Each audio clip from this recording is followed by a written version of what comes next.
Welcome to Parsha Openings. For the second week in a row, we are going to talk about the opening of a weekly Torah portion.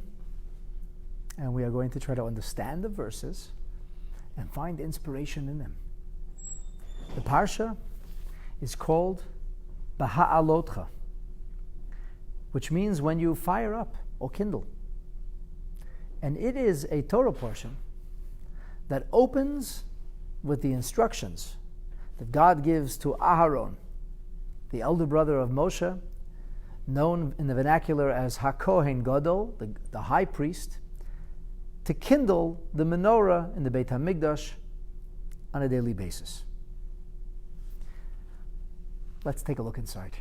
You're all invited to join, if you can find the Chumash, or bring one up on the screen. This is the 8th chapter of the book of Numbers, and it opens typically, Vayidaber Hashem el Moshe Lemor, God speaks to Moshe Rabbeinu, so saying. Now, according to the Gemara in Masechet Gittin on page 60, side A, this, along with 8 other major Torah portions, or Torah ideas, mitzvahs, were given on the same day.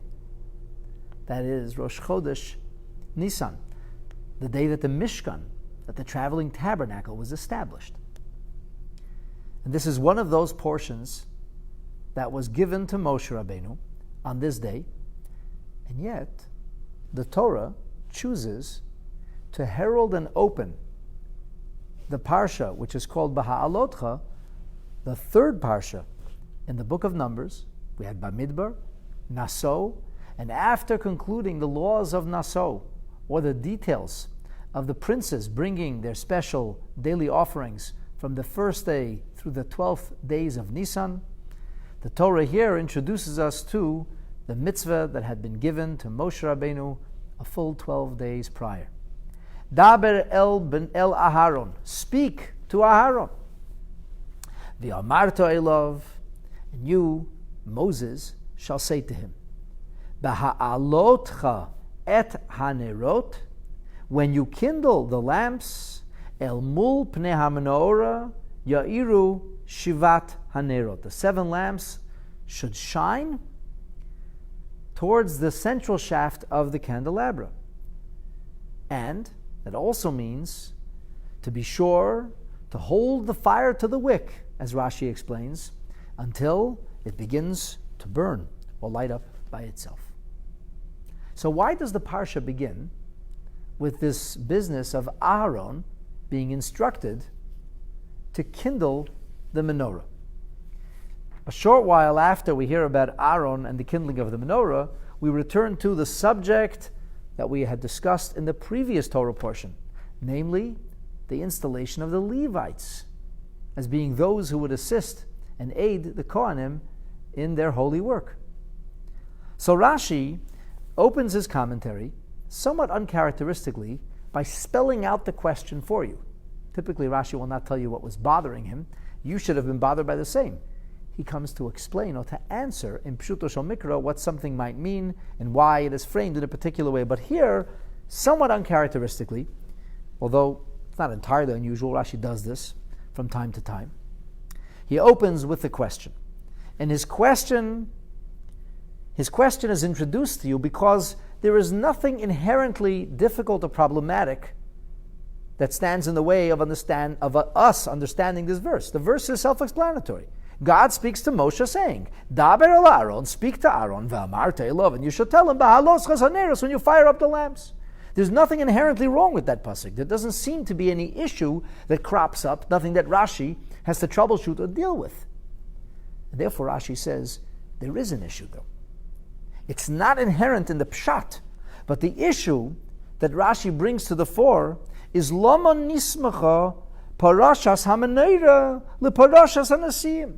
Why did Hashem choose to convey this detail of the Mishkan services, this mitzvah of Aharon HaKohen and his progeny, kindling the menorah on a daily basis?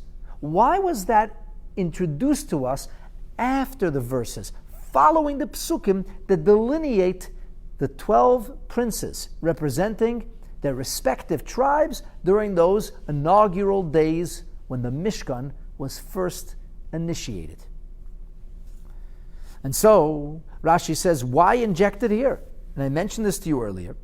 The Gemara in Masechet Gittin teaches us, Rabbi Levi said, Shemona Parshias, that there were 8 different Torah portions, not what you call a Torah portion, but like a collection of verses that deal with a specific issue. The commandment, the instruction from God to Moses to convey to Aaron, or to the Levites, or to the Kohanim, or to the people. But a commandment that was given by God to Moshe to pass on. There was no less than 8 different Torah portions that were spelled out. There's Parshat Kohanim, which is found in the 21st chapter of the book of Leviticus. Emor el HaKohanim, speak to the Kohanim, and tell the Kohanim about the special way they have to live, the special code of conduct, and the exalted and higher, more impressive mode of behavior that they're supposed to conform to. We have Parshat Leviim. This is going to be found in this week's Torah portion. We have Parshat Tameim, the notion of those ritually impure who cannot or should not be in particular parts of scrimmage around the Mishkan or even in the camp of Israel. There is the details of Shiluach Tameim, sending those who are ritually defiled outside of the camp. That was talked about in the beginning of this book, in the Parsha of Bamidbar. And of course, Parshat Achrimos, which comprises the 16th chapter of Leviticus, the Parsha that talks about the services in the Beit HaMikdash on Yom Kippur.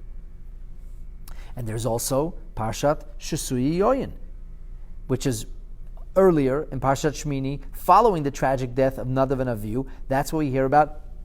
Not intoxicated, don't have a drink before you show up for duty. And finally, we have Parshat Nerot, which are being discussed right here.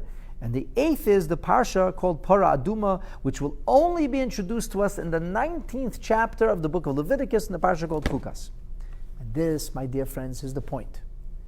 Clearly, God gave all these mitzvahs on Rosh Chodesh Nisan, the anniversary of having given the Jewish people their first mitzvah of sanctifying time. And it's on this day that God chose to consecrate the Mishkan to bring His presence amongst the Jewish people. And it was on this day that God chose to convey to Moshe 8 very important collections of verses delineating various mitzvahs that have to be performed by different individuals. But the Torah doesn't have a Parsha called Rosh Chodesh Nisan. The Torah does have a Parsha called Bayom HaShmini, on the 8th day, which was Rosh Chodesh Nisan. We get some of the details of the narrative that unfolded on that day. We get some of the mitzvot that were given to Moshe on that day. And other of those mitzvot are parceled out in different areas or sections, the book of Leviticus and the book of Numbers. So Rashi says, the only one of all these 8 portions, the only one that shows up on the heels of the psukim, the verses that delineate the offering of the princes, representing their tribes, each day after Hashem's Shekhinah came to the Jewish people, from that first day when Nachshon ben Aminadav showed up in honor representing the tribe of Yehuda, and then afterwards the tribe of Yisachar, and then Zvulun, and so on and so forth, each of the tribes, each of the details, that was half of last week's Torah portion. The only Parsha, the only one, the only collection of mitzvahs, the only instructions that were given to Moshe Rabbeinu on that day that follow the Parshat HaNesim, that come at the end of the Torah's narrative of the inauguration of the Mishkan, in which all of the nation of Israel participated by agency of their princes. The only one that is followed by the Parsha that was said on Rosh Chodesh Nisan is Parshat HaNerot. And the question is why? There are no accidents at all, especially not when it comes to Torah. This is the will of Hashem being diffused to us in a manner that we're able to listen, appreciate, understand, and then act upon. Why did Hashem choose to introduce Parshat HaNerot after the Parshat HaNesim? That is the question. And Rashi tells us this is the answer.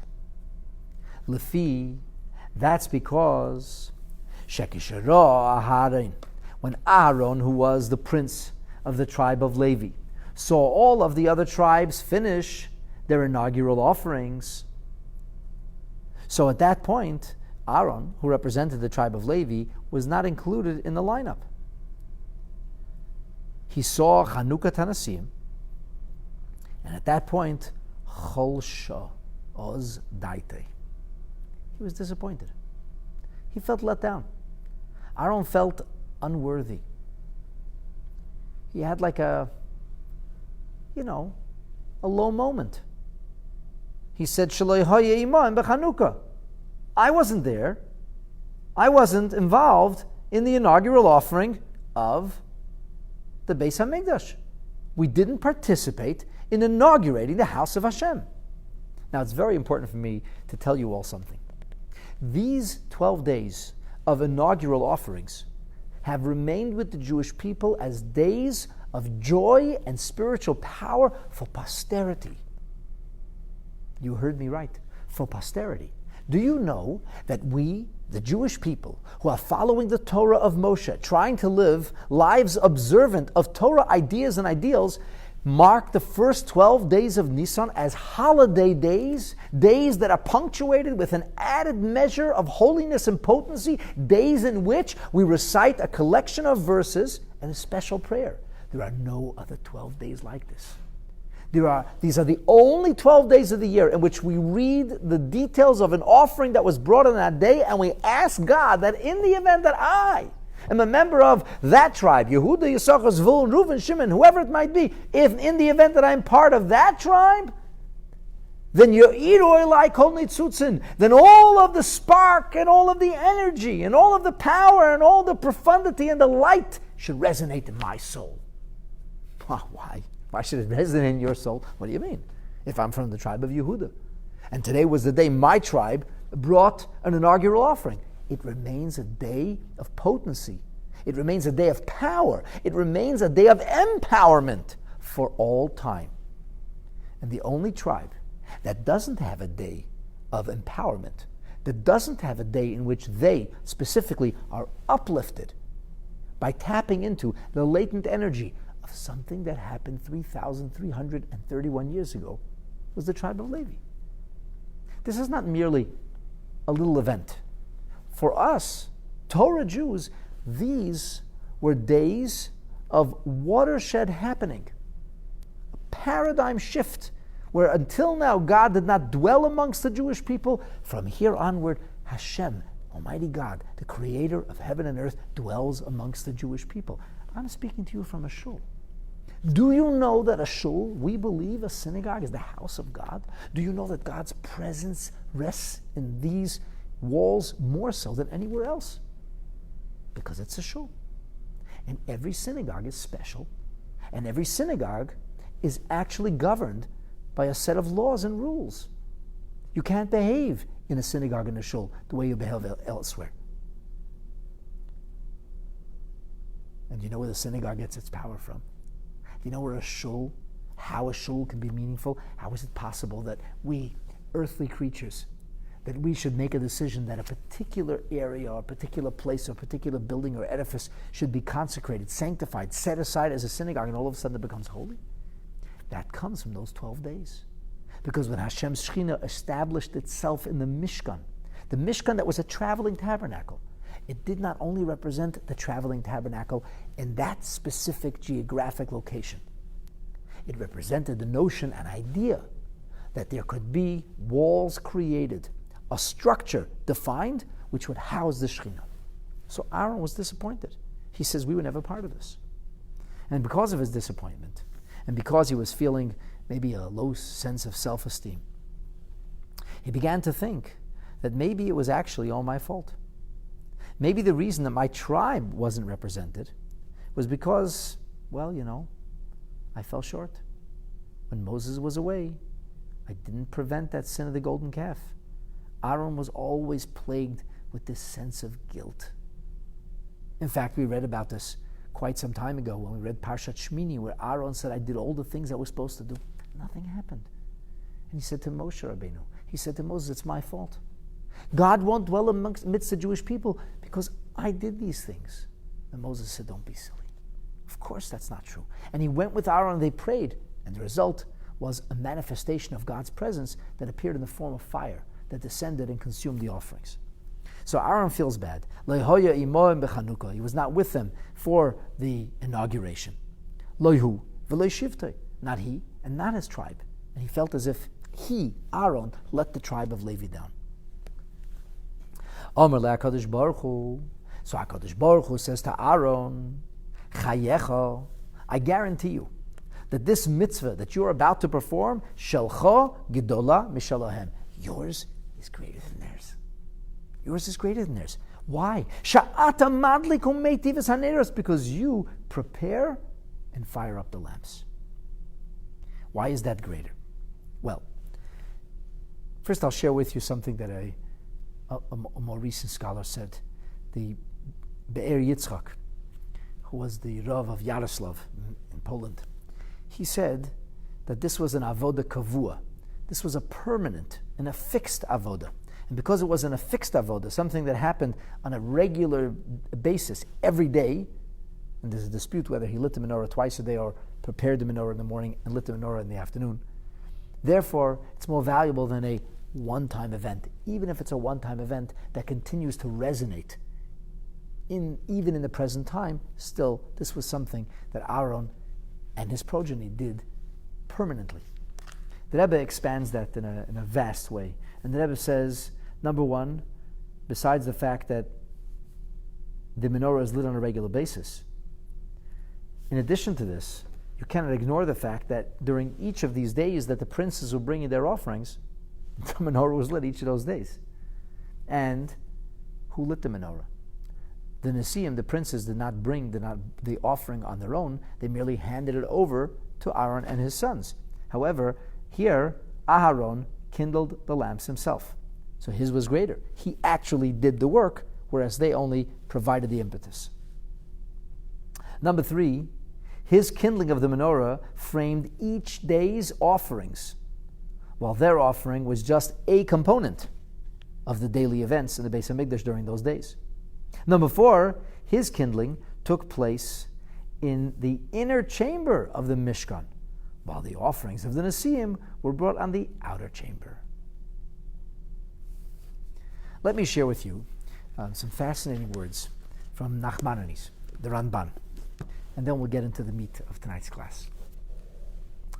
The Ramban quotes a medrash, and the medrash says that Aaron was saying, it's all my fault.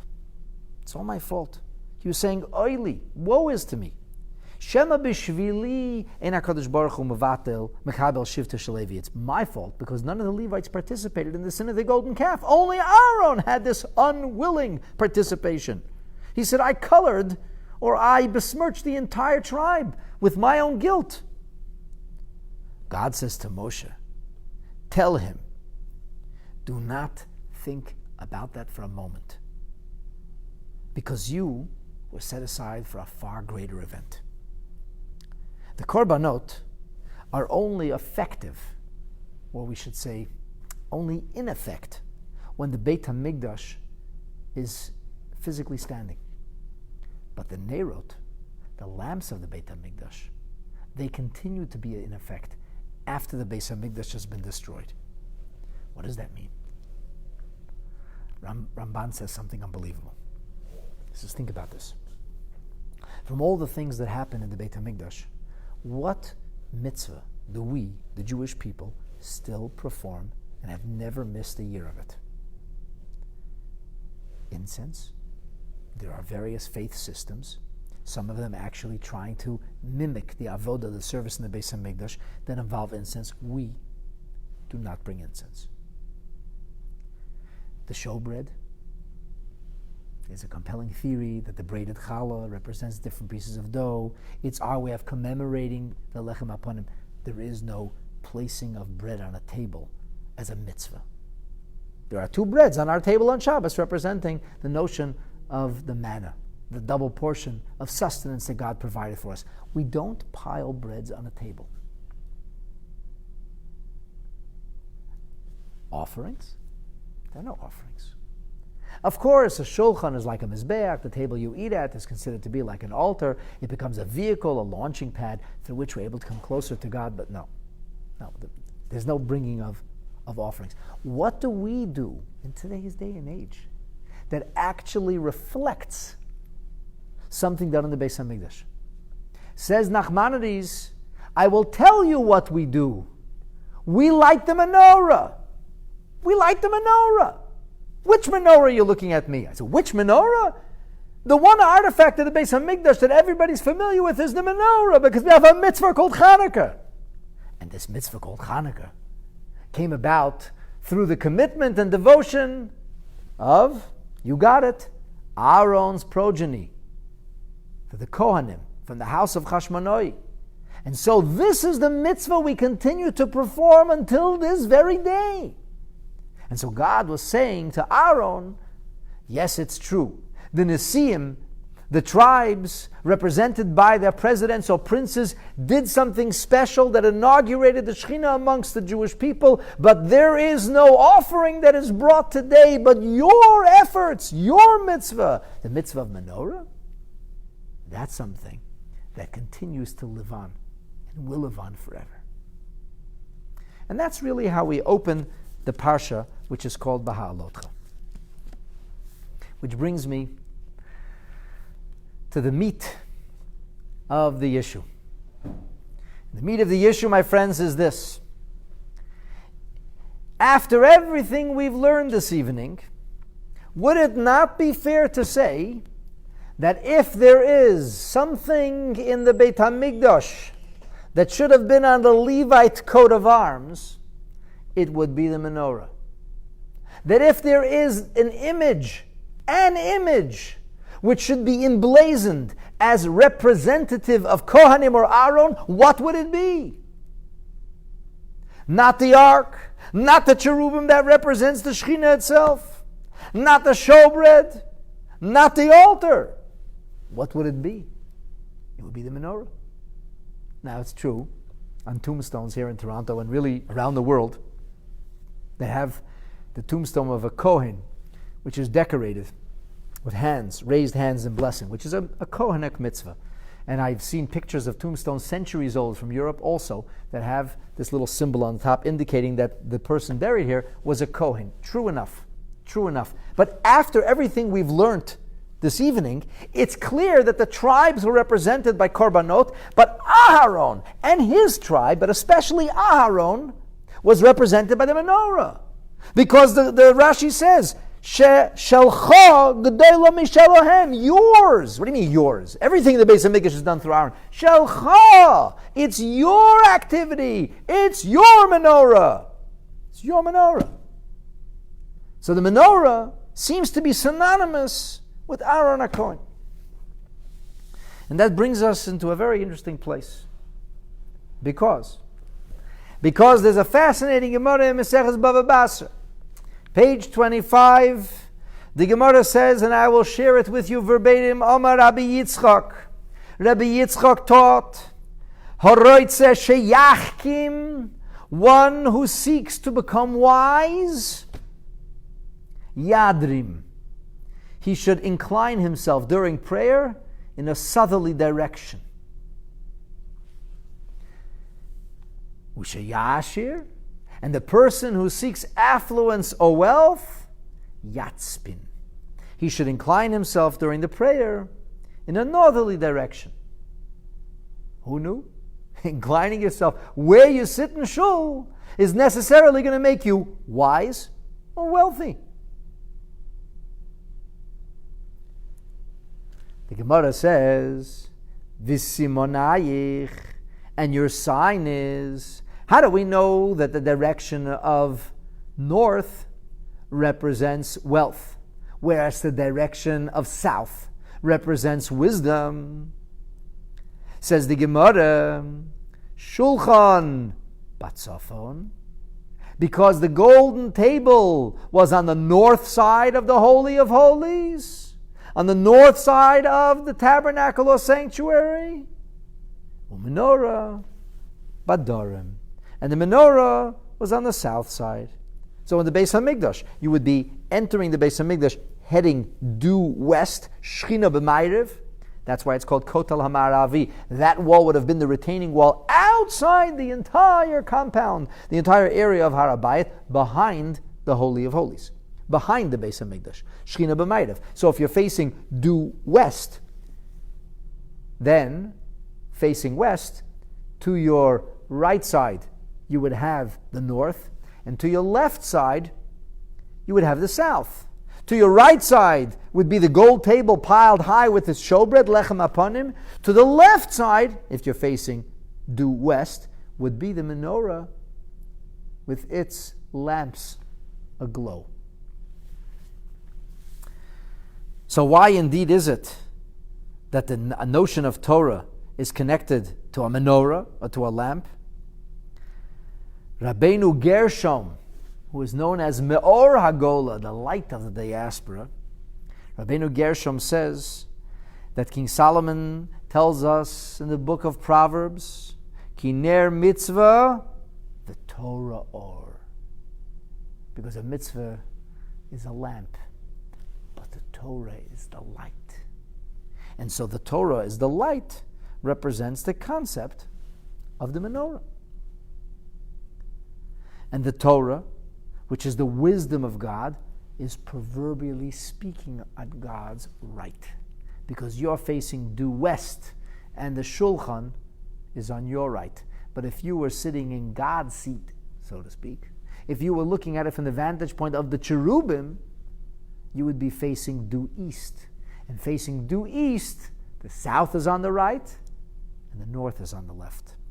Most of us are more, shall we say, able or deft at our right hand, and even those who are lefties are called an iter sheyadai asmali hu shal yad smel shokoladim hu yaminai, that his left hand, which is everybody else's left hand, is his right hand. In other words, you have a stronger hand and a weaker hand. Most people's stronger hand or stronger or more able side is their right side. A lefty, so that's his right. It's a euphemism. That's how God made every one of us somewhat off kilter. He created a stronger side and a weaker side. The stronger side represents chesed or kindness or benevolence. That's the hand you embrace with. And the weaker side is the hand you parry with. That's the hand that you strike with. That's the hand you restrain with. Because we always need to be more positive than negative. For every criticism, you have to make sure to compliment at least twice. So say the professional educators, especially for parents. So this is the idea of a stronger side and a weaker side. And proverbially speaking, from God's vantage point, the stronger side is the side of the menorah, and it represents the concept of Torah. And we find something very interesting. The Gemara Maseches Tamid indicates that people living in the south somehow had become very wise. The wisest people were living in the south, in the Negev. The story with Alexander the Great meeting up with the wise men of the south. So, if you want to attach a direction to wisdom, that would be south, right of the Shechina, the notion of the menorah. In other words, why am I telling you about this whole business of inclining yourself one direction or the other? The answer, or the reason that I'm telling this to you, is because I want to emphasize that the menorah represents wisdom. The menorah represents Torah. And that brings us to a tremendous question.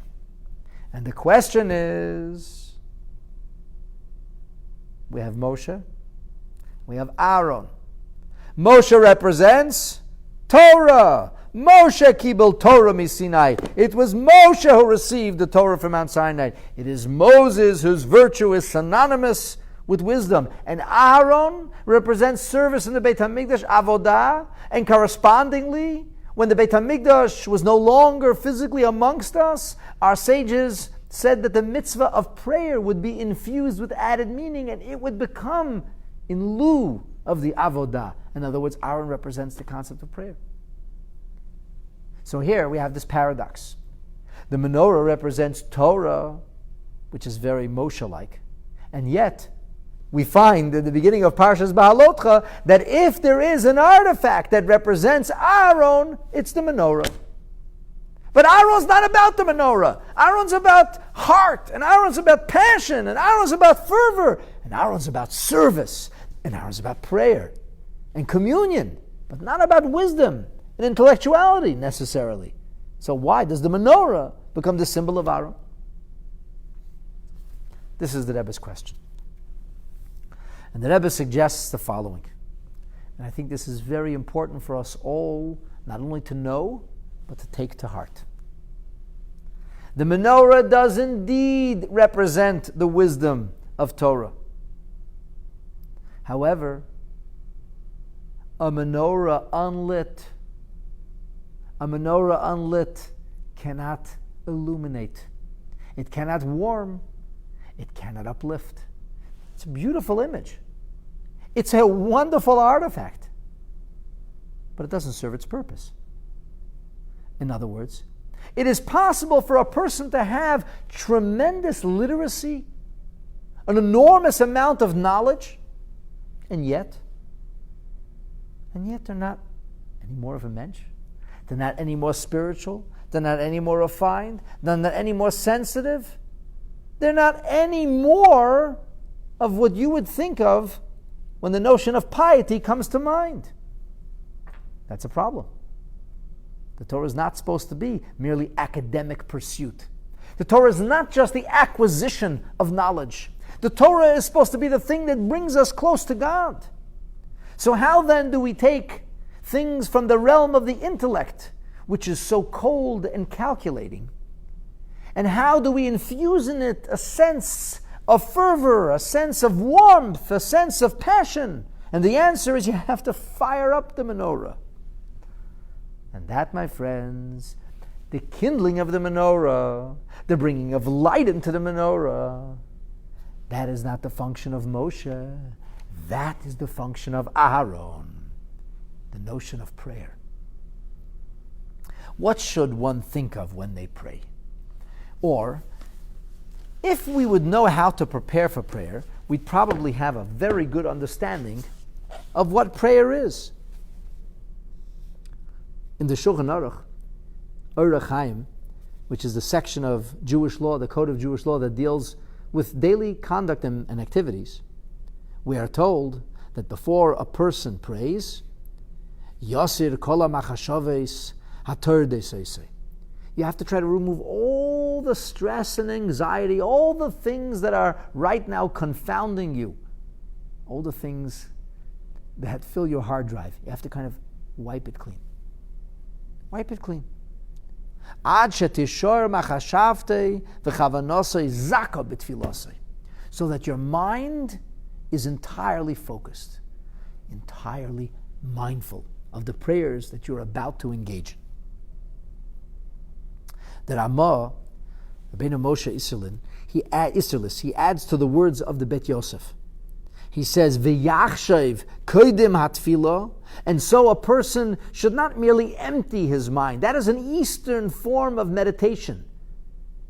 To continue to repeat mantras or to go through repetitive behavior until such point as your mind is emptied. But that's not the Jewish way that we meditate or contemplate or achieve mindfulness.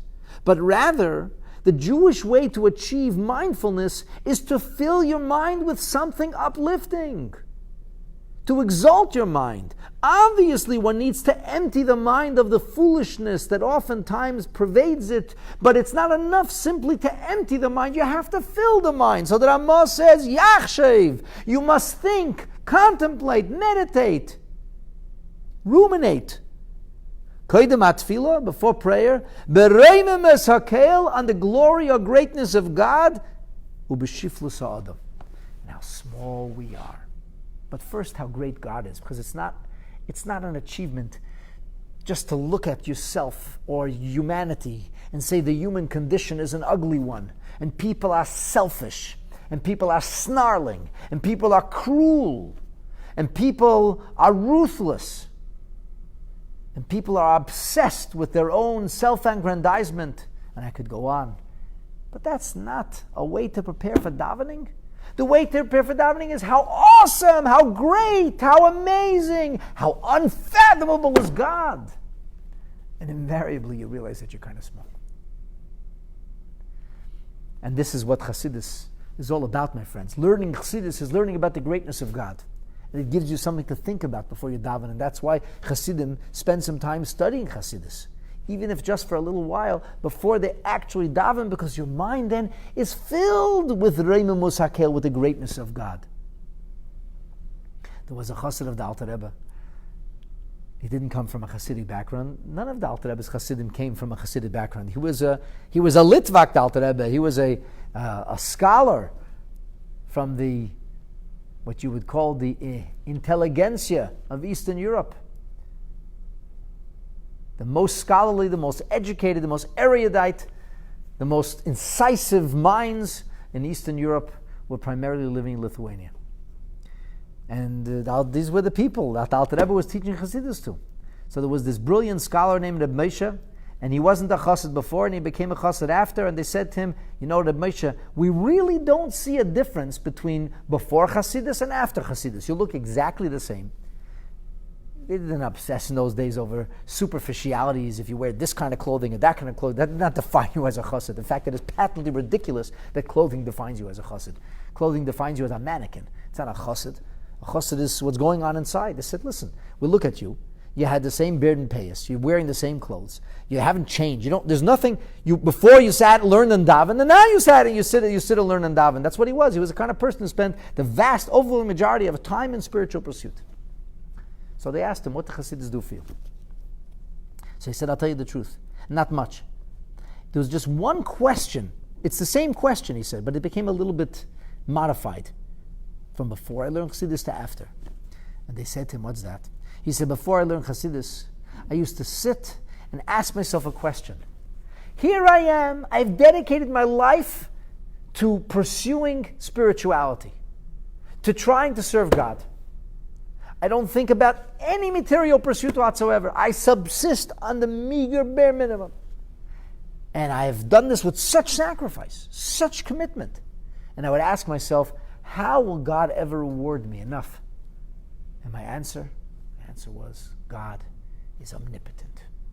God will find a way to reward me. He says, I have the same answer still, but the question is a little changed. They said, what's that? He said, now that I learned Hasidus, I know how great God is. He said, now I ask myself, how is it that a God who is so great and exalted should have any interest in a person who's so small and selfish? And the answer is the same answer. He says, God is omnipotent. God is all-knowing. God is all-powerful.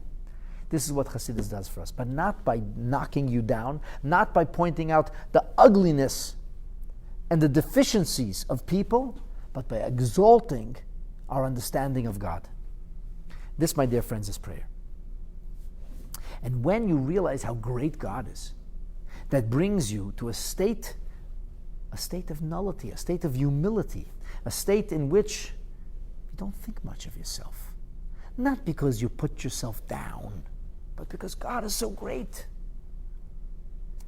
And my dear friends, that's exactly what lights your candle. That's what elevates your Torah study. That's what fills you with true piety. That's what means or makes the menorah aglow. And therefore, the commandment not to make the menorah, but the commandment to fire up the menorah, to kindle the menorah, that belongs to Aaron. So actually, if you want to get technical about it, the menorah itself does not symbolize Aaron. The menorah itself would symbolize Moshe. The menorah itself symbolizes wisdom. What symbolizes Aaron is Beha'alotecha Inspiring.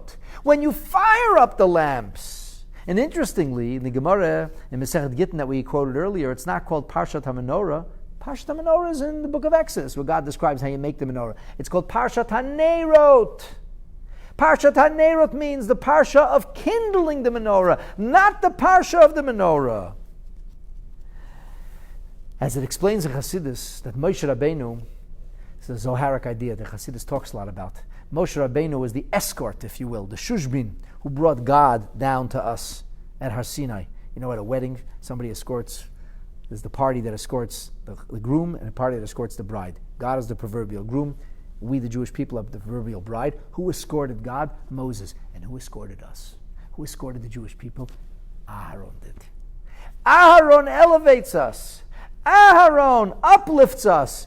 Aharon lights and kindles our neshama, our fires, and our passion. And when Aaron lights up your fire and your passion, when Aaron does this, then indeed you can be assured that the Torah you study will not simply be cold and calculating. It will not be an ivory tower form of academic pursuit, but instead it'll pulsate with vibrancy. It'll be filled with light. It will be able to illuminate the environment because it is not simply an idea that you understand, but these are ideals that you actually live by. And that, my dear friends, is how Parsha's Beha'alotecha opens. And now you know that this Parsha is not all about the menorah, but all about kindling the menorah. The menorah also represents the souls of the Jewish people. And this is the Parsha that's about lighting their fires. And when we light the fire of another, and when we are able to kindle the soul of another Yid, then our soul glows brightly as well. And our hope and our prayer and aspiration is that you and I should inspire each other, that we should continue to light each other's candles, each other's lamps, that we should continue to share and spread light in a world that so desperately needs it, and that we should merit, we should be zocha to see the light of the menorah burn brightly again in the third Beis HaMikdash, b'mheira u'biyameinu. Amen. Thank you.